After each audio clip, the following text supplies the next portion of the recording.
خلاصه اینکه جنگ ایران و عراق تبدیل شد به کل زندگی من. نمیدونم چجوری گذشت که رفتم مدرسه و دبستان بدر، اونجا کلاس 1 رو خوندم، کلاس 1 و 2 و 3 و اینا. خاطرات زیاد دارم از بمباران. کلاس 3 بودم، املا داشتیم ساعت 3 بعد از ظهر. من نفر وسطی بودم. نفر وسطی ها توی نیمکت های 3 نفره میرفتن پایین می نوشتن املا رو که بغل دستی ها فاصله داشته باشن و دست همو نبینن، تقلب کنن. ساعت 3 بعد از ظهر بود. ببین، وحشتناک ترین صدایی که تو عمرم شنیدم اون لحظه بود. ساعت 3 بعد از ظهر، فکر کنم اگه ساعتشو دقیق نمیگم ولی بعد از ظهر بود، فکر کنم زنگ دومینا بود یا زنگ اول بود.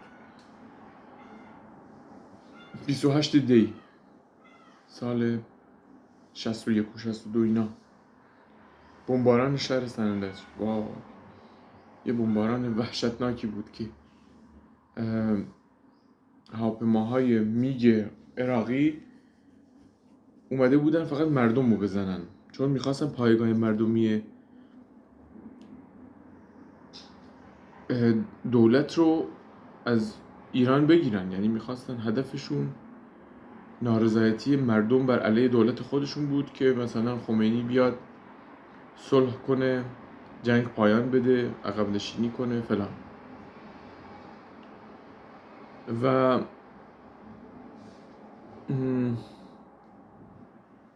ما همه اومدیم تو کلیدور و مدیرمونی قرآن گرفته بود و میگفت خدای ما رو نجات بده، به ما نزنه و اینا. خلاصه صداهای وحشتناک. زمستونم بود، یادم نیست چجوری رفتیم خونه. هر جوری بود خودم رو رسوندم خونه و با دوستام رفتیم و تو شهر قیامت بود. همه جا صدای آمبولانس و ماشین و همه فرار میکردن. خیلی چیز عجیبی بود، روزهای عجیبی بود. مثل این جنگ غزه و اینا، دقیقا مثل همینا بود که الان جنگه. خلاصه تو اون روزها بزرگ شدم من. خاطرات الان بهش فکر میکنم نمیتونم بگم شیرین، ولی تلخم نبوده. بالاخره بزرگ شدن من اینجوری بود. خوشحالم بعضی موقع که اینجوری بزرگ شدم، تا این که مثلا توی کشور اسکاندیناوی به دنیا می اومدم که حتی بچه‌هاش الان یه جوکم بلد نیستن، عین ماست، نه میخندن نه احساسات دارن. یه معلم دارن و یه پدر مادر که هنوز ازدواج نکردن. اکثرانشون اینجوری هن دیگه، به دنیا اومدن ولی پدر مادرشون هنوز ازدواج نکردن. آره، خوشحالم که اینجوری بوده. خلاصه یکی از بمباران ها اینجوری بود که براتون تعریف کردم که یکی از نزدیکان خودم هم همون روز کشته شد، ولی ما روز بعدش فهمیدیم، چون اون موقع نه تلفن به زور بود، اونم همش یا قطع بود یا کم بود، یه طرف نداشت یه طرف داشت، اوضاع نبود، اینجوری نبود. آها، اینجا یادم رفت که خانواده من چی شدن تو این چند سالی که به این بمباران رسیدیم. تو ویدیوی قبلی گفتم که برادر من سیاسی بود و اینا، رفت تهران. برادر من متأهل بود، زن داشت و یه پسرم داشت و رفته بودن تهران، فرار کرده بودن. زن و بچه‌ش هم با خودش برده بود، ولی زنش مال یه حزب دیگه ای بود، کمله بود. زنش از اون زنایی بود که اسلحه به دست بود و کلاشینکوف داشت و از اینا. ولی برادر من توده‌ای، خوشتیپ، کتابخون، روشنفکر بود. اینا با هم ازدواج کرده بودن و پسرشون مثل همه توده‌ای‌ها که ظاهراً مد بوده و رسم بوده، اسمش گذاشته بودن روزبه. برید بخونید ببینید تو تاریخ کی بوده تو این مارکسیست ها میدونم، اکثرا پسراش اسمشون روزبه بوده اینا. برادرزاده من روزبه الان هست، شاید چند روز دیگه ببینمش. و تهران بودن و اینکه اینا بعد از 1-2 سال 59 قبل از 60 با خواهر کوچیکم که اونم عضو توده بود تهران بودن و چند ماه تهران کار کردن توی شرکتی. یکی از دوستامون، آشناهامون، فامیلمون، آقا زیا شرکت ترانزیتی داشت، صادرات واردات، تو جاده ساوه و خواهرم اونجا حسابدار بود، برادرم اونجا کار میکرد. بعد چند ماه که اونجا کار کردن پیش آقا زیا شوهر گیتی خانوم بود. گیتی خانوم دختر دایی مادرم بود و تهران زندگی میکردن و برادر خواهرم پیش اونا بودن، خواهر کوچیکم و برادر بزرگم که توده‌ای بودن. و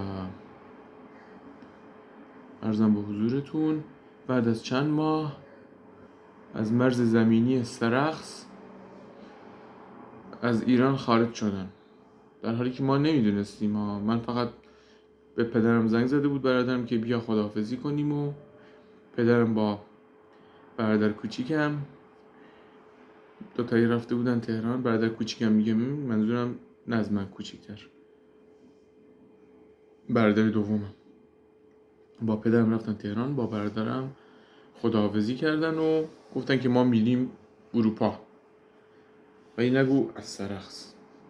من بعدها از خواهرم که پرسیدم گفتم به ما میریم فرانسه.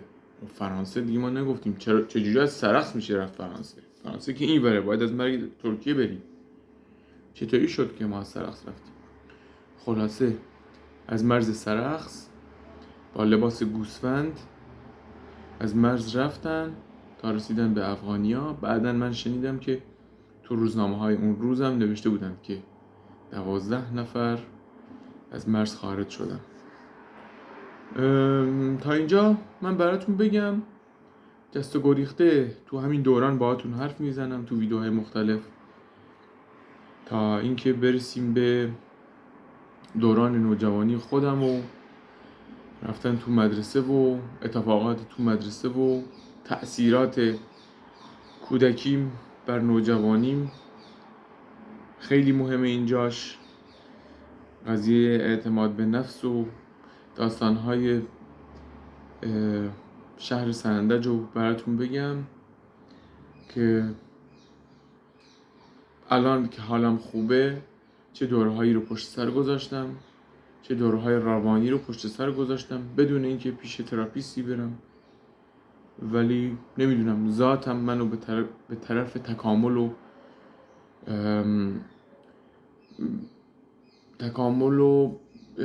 اصلاح برد. دیدی میگن یه نفر باید بره پیش روانشناس تا اصلاح بشه.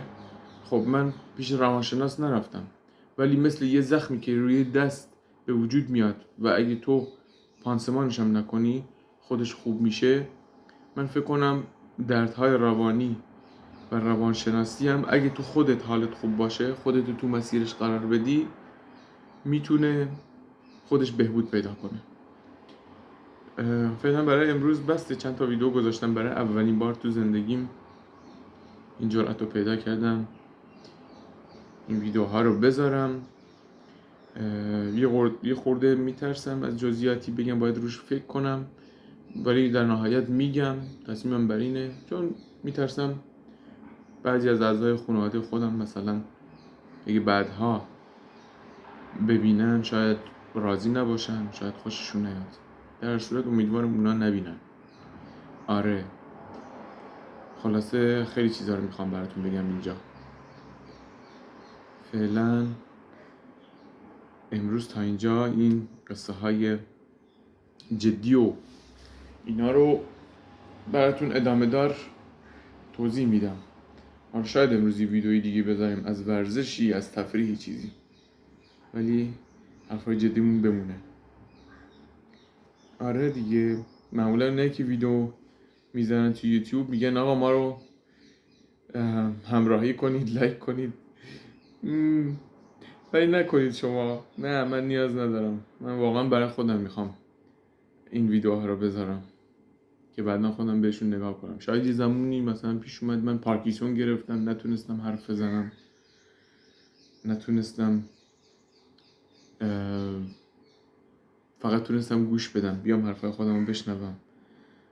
خواستم با یکی حرف بزنم و نتونستم، میگم بیا یواشکی بیام این دکمه یوتیوب بزنم، میگم بیا این منم، این زندگی من، اینجوری براش تعریف کنم. آره اینجوری جالبه فعلا.